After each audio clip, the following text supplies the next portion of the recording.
James from All Hail Internal Combustion. Back here dumping some more parts into the Civic.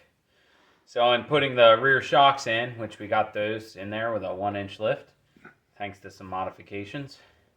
I got these lower control arms because the ones I got are wore out. I'll show you that, but these got poly bushings in them, so they're a little stiffer and they don't retain memory. So that's an adjustable upper. I don't even know what to call it, but it basically adjusts the camber in and out. I noticed when I got the new shocks in and got everything in, this tire was like leaning out a good bit, and the problem with that is long term, if the tire's leaning like this, it's going to wear this outside ledge, and if you have it too far here, it's going to wear this out. So, and ideally for cornering and pretty much everything, your traction is right here, and the more of this you have in contact with the ground, the more traction you gain. I know everybody likes burnouts and donuts and stuff like that, but the fun part of that is that your car has enough torque to bust the tires loose. But in this situation, this is a car for handling. Can take really sharp corners at really high speeds and handle it. So it's all about keeping this in contact with the ground as much as possible. Also not having super spongy springs that bounce all over the road when you're going around the corners. So that tightens that up. Anyway, so these lower control arms are kind of rusty and dingy. And you can see these bushings are all blown out. So when this had tension on it, like you could see this knuckle was kind of just banging around in there. And when you'd go around corners and the weight would transfer in the car, you could hear you could feel a little secondary shift once it hit the stops of the suspension. So there's definitely some wore out parts to these. These are probably original. 260,000 miles on them, and they held up pretty good, honestly. Maybe they're not original. So then this is that same piece. I think because the shocks were done wore out for so long while this thing was sitting around a lot. They actually go in like this. I think the rubber retained a memory and was stuck up like this. So when I popped this out on the other side, it like skyrocketed out. I was like, well, that's counterproductive to the shock when you think about it. And when I put these in, they just spin wherever you put them. They don't bounce back to where you tightened them down. They don't do that. That's not how these are designed. That's kind of the good point of poly bushings. They have good they don't rebound. They kind of just do their job. I really like the poly bushings in my front end of my Le Mans. They always work great, and the car handled good.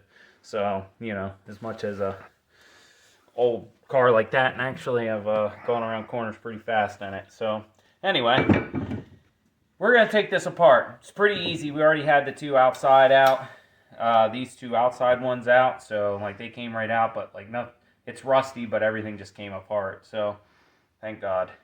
And then we'll get this in. There's all kinds of prying and getting stuff in and getting the bolts to line up and trying not to strip everything out. So I'll actually start underneath the car and unbolt everything. So got it jacked up by the center. And I'll show you some alignment. Now that we have that upper adjustment, we can bring the alignment of the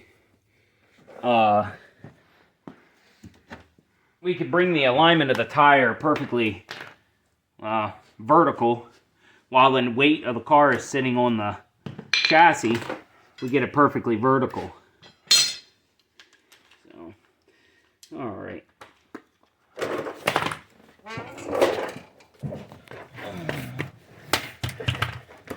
All right, so this one's captured, meaning it has a bolt on the other side.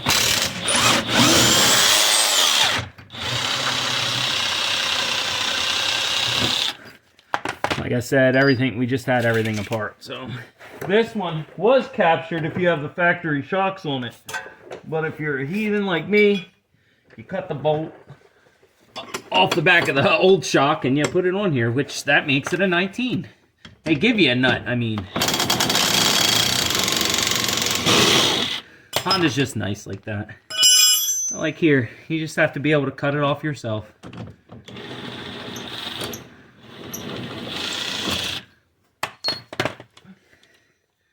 Alright, now this is the one that hasn't been off before. You want to make sure, when you're working with an old bolt like this, you want to make sure your socket is as tight on there as possible. You don't want to take any chances because you don't want this thing to strip out.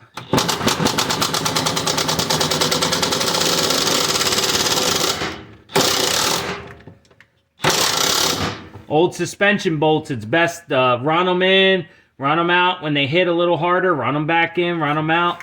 Get the bolt warmed up and the threads, and you're less likely to pull everything apart.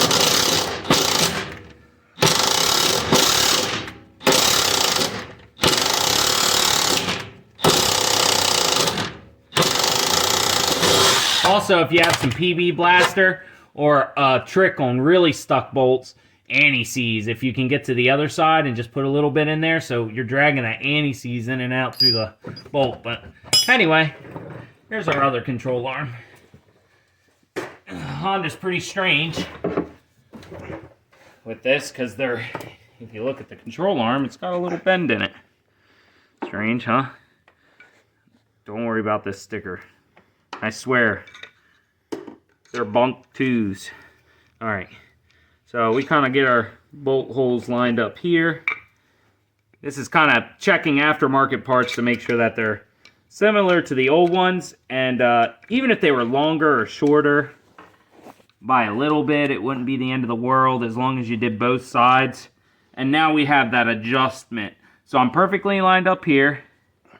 Perfectly lined up here. Just a tad longer here. I mean, just the smallest amount. Like you can see 3/4 of the hole, and you can see the screwdriver goes in. So these are just a smidge longer, which it was the same on the other side. So we'll go ahead and put them in anyway, because if it pushes the bottom out, it'll kick the tire out like this, right? But then we have that adjustment up top, and we can just bring it out. So if anything, the tires might bulge out a little bit past the body, but we gave it a 1-inch lift, so even if that happens, we're okay. We don't have any tire rub, and when I test drove this thing, it was fine. Speaking of, I'm also doing a shock adjustment in this. It felt really tight going around the corners. Felt good, but like if you hit a pothole at all, man, it felt like your eyeballs were getting slammed around in your eyes. Sockets there, it was uncomfortable. So I'm going to try to find that balance of comfortable, but still performs decent. So anyway, let's get these back in here. This really becomes a pain trying to get in here, get everything back together. These come out. No, they're fixed in there. Okay. If these slide out and the bushings come out of something like this, there's a grease that you're supposed to put on poly bushings that keep them from squeaking. So if you ever see somebody that freshly restored a car and it's squeaking going down the road, it's probably because they put poly bushings in it and forgot to lubricate all the suspension components. All right.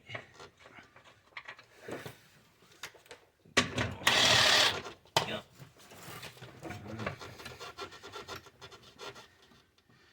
I found it was a little bit easier. This isn't captured. Now see, I could tell the bolts apart. See the finder is what they call it on the bolt, and this doesn't. This doesn't need that finder bolt in it. And I know this is the bolt for this, so. Wait, did we undo this to get the back end last time? I think we did, didn't we? And we got this in. No. You put the shock on the other side. Okay. And then we pried that one up into place. Twisted a little bit or something last time. Excuse my reach. All right, here we go.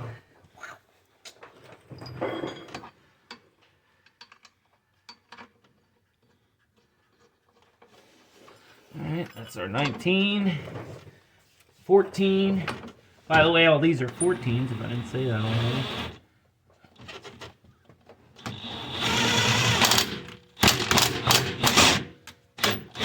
Put the bolt through, but we want to keep it loose so it pivots nice and easy. And then the challenge with this last time was just get everything back up in there.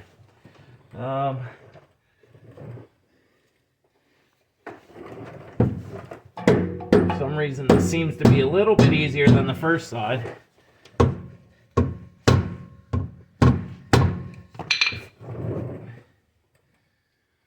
Oh, yeah. Sometimes you just gotta use a real hammer though. Oh, I probably got the brake.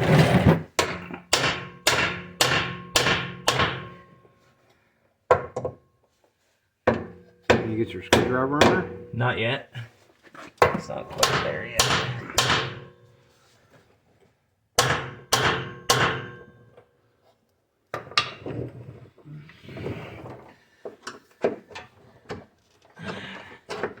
Alright, so we got the screwdriver in there. I gotta come up just a little bit.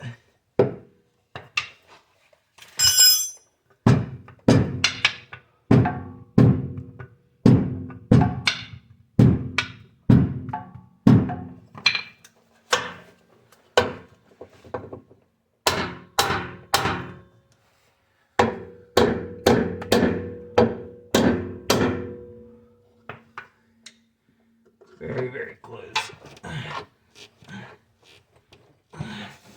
Maybe if I pry up on it and give it a little tap. Well, that's gonna set in there nice. Oh, I think I got it now. This is part why the finder's on there too. And the bolt's almost there. Helps guide that bolt right in there. Alright, so on the other side, this is actually twisted a little bit. It's actually really common to have this problem, even with factory replacement parts, to have to pry the suspension into place just to get the parts in. Don't think it's just because of the cheap Amazon specials here. That's pretty common for all aftermarket parts. Oh my god. That's a hard flex. Oh, it's actually pretty close, huh?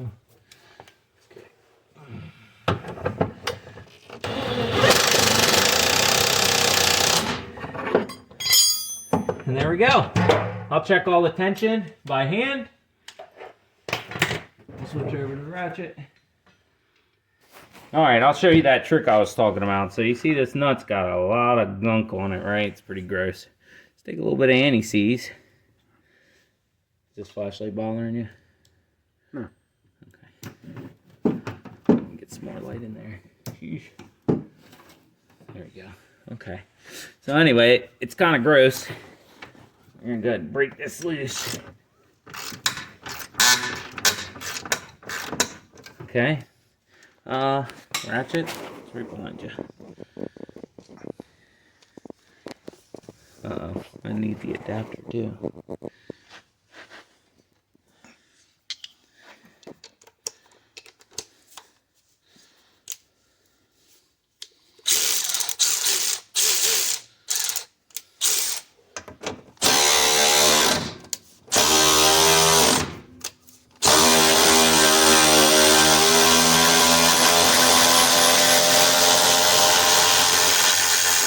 Let's say you got a car that you really can't afford or don't want to break something like that.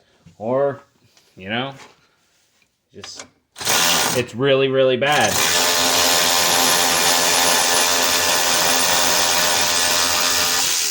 Hey, maybe all of us have had to work on Nissans, but that's typically that kind of stuff. You know, you find the bolts are really, really rusty. The stuff doesn't want to come apart.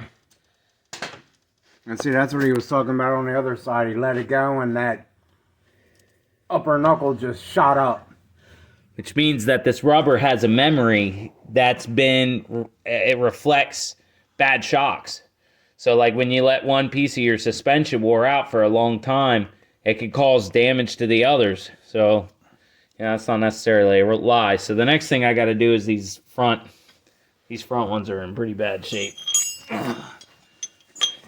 Bushings and that trailing arm there.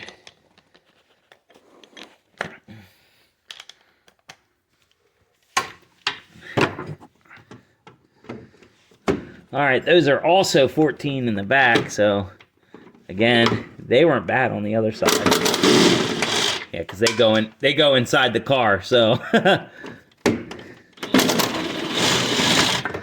gotta love bolts like that. So anyway, this guy, basically what I did is it came out of the car like this. You could see that it's designed like that. So I just kind of got this sitting here like this. I put the mount side, because this goes against the body, this goes against the body, and I just lined them up. And actually, this one's pretty close to the same length. I don't know if you can see that. Pretty close to the same length. So, what I am going to do, just to make it a little bit easier on myself, I'm going to undo these nuts here, just so if I have to make adjustments, it's a little less swinging under there. Because remember, like I said, this one was sitting a little bit out of angle. Okay. So, I'll put these two smaller ones back first.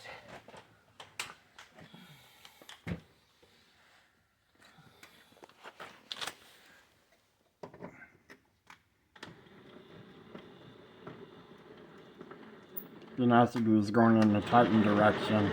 Well, I didn't want to mess it up. I'll cross at it. Where'd the other one go? In there. All right.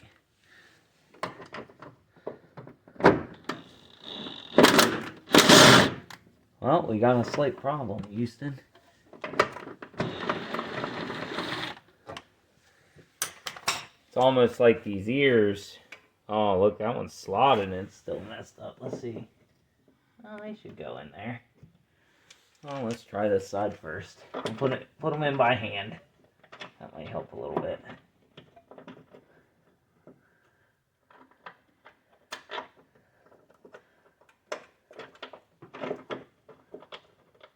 I just don't want to. You don't want to strip those out.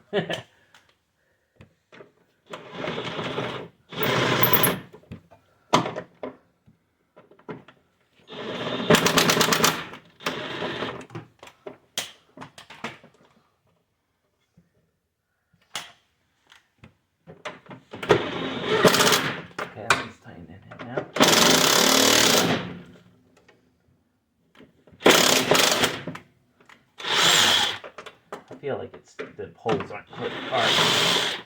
I'm gonna have to file one of these out. Well, that's the one thing about buying cheap parts, is sometimes you gotta modify them once you get them. But where's it hitting, on the inside or the outside of the hole? It needs to go wider. So it's like maxed out all the way here, and that's a perfect circle. So you put it in there, line the circle up. Kind of seems like this pocket might be got some body filler in it or something, or just dirt. That should be affecting it then. It's weird. It's almost like this is hitting. If that moves.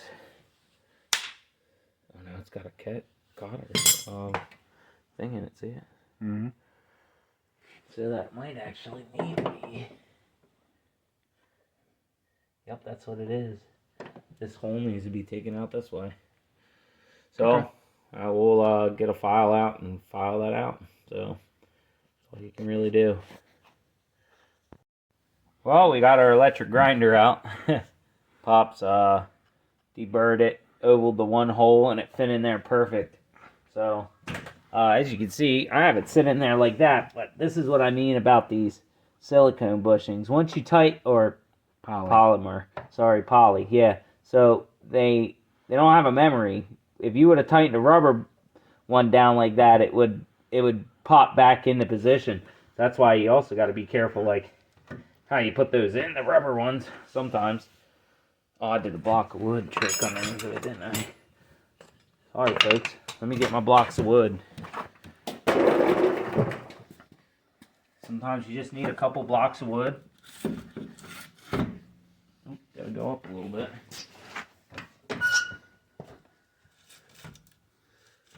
We'll sit right there, not on the heat shield of the brakes, but bring it down real slow.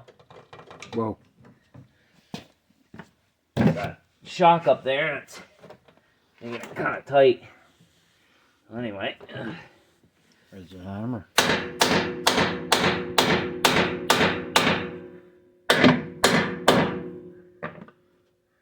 That looks pretty close. Maybe not. That's even better. Bam. Alright.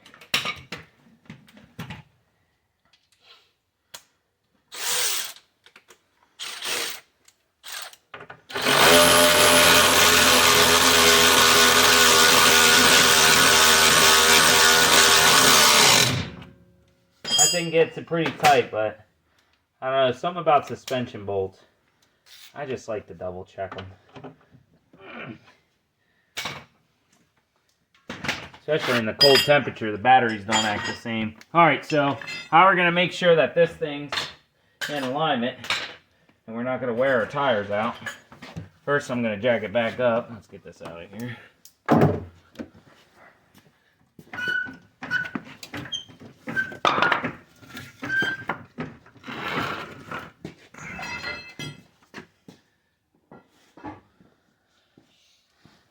Tires back on.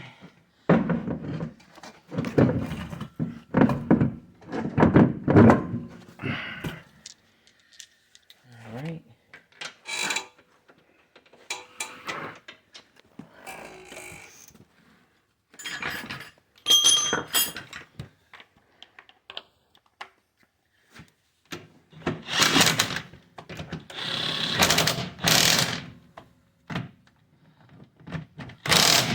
Alright, I gotta put the other tire on the other side. You know, I forgot. I should have adjusted the spring tension. That shouldn't affect the caster camber anyway. It might, yeah. So before I do this, actually, I need to make sure both of my spring tensions are set the same. It could cause the car to sit a little higher or a little lower. So I measure this distance from the nut that actually sits against the spring to here. I measure that. So the other side I adjusted. Like I said, it was a little tight. So I wanted to loosen them up a little bit, but I want them to match on both sides. So let me grab a roller. And since the instructions said millimeters, I'm also going to measure in millimeters. Oh boy, that's really hard to see. Oh, wait. Looks like 42 millimeters. Let's go. Oh, wait. This isn't the side we're measuring. This side's already been adjusted. Sorry. Anyway. 40 millimeters. I think 2 millimeters of pressure, really? I don't know. Alright, so get my wrenches in here.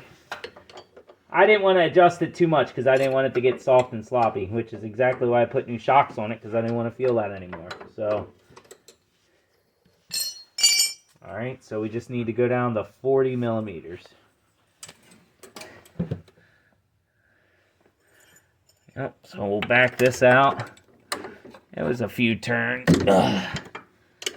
There's a piece of rubber in there, so it's kind of ignorant actually to get it to spin until you get it going.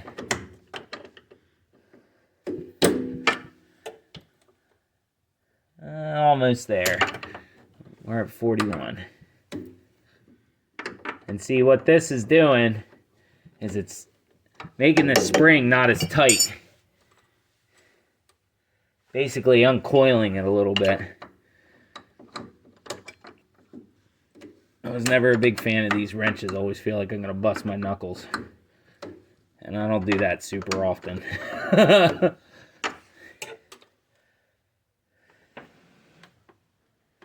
We're at like 40 and a half. Let's just go a little bit more.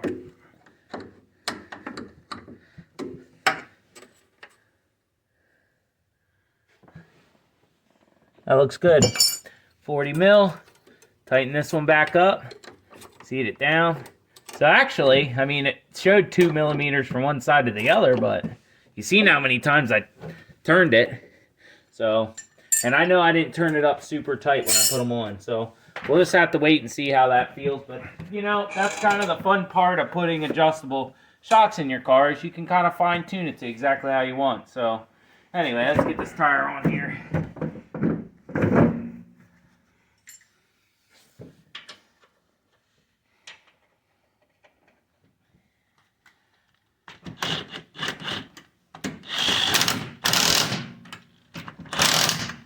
Okay. Gotta get the tire on the other side. Alright, so you can see that we do have a good amount of space here. It's actually quite nice. I figured these springs are gonna settle in a little bit, so they're gonna want to sag just a little bit. But anyway, basically what we're testing now, we have a fairly square surface. Of course, it's not perfect in here, but it's good enough.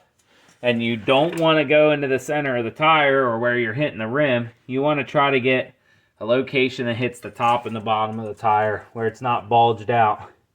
Now you can see, like I said before, this tire was towed in. So this is how it was last time. So what I want to do is actually tighten that arm in here. Tighten it and take it in so that it pulls the top of the tire over so that this will be square. On the other side, I could maybe slide a piece of paper between the top part. So that shows that it's leaned in just a little bit. I think that's probably okay. It was within tolerances anyway. If we see some uneven wearing, then we'll worry about it then. But I doubt it for that much.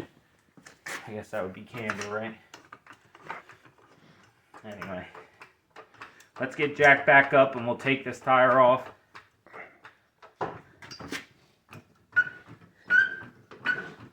We'll make that adjustment. You're off. Alright, so we got this adjusted pretty much exactly like the other side. So all of the weight is on the tires now. It's sitting where it's supposed to be sitting. So we're sitting nice and square. Perfect. So we'll jack this back up, pull this off, make sure our adjusters are tightened down, put the tires back on, and run it, see how it feels. I have some clunking going on in the front end too. I already did a bunch of work in the front. Then we do wheel bearings. Painted the whole control arm. I think we only did one side though. I don't know. So I have some more work to do. I focused on the side that was making the most noise, but boy, it's still making a lot of noise. So I kind of just fired the parts cannon at it because, I don't know, it all needed to be replaced. Anyway, so that's it. James from All Hail Internal Combustion. Like and subscribe. We'll see you next time.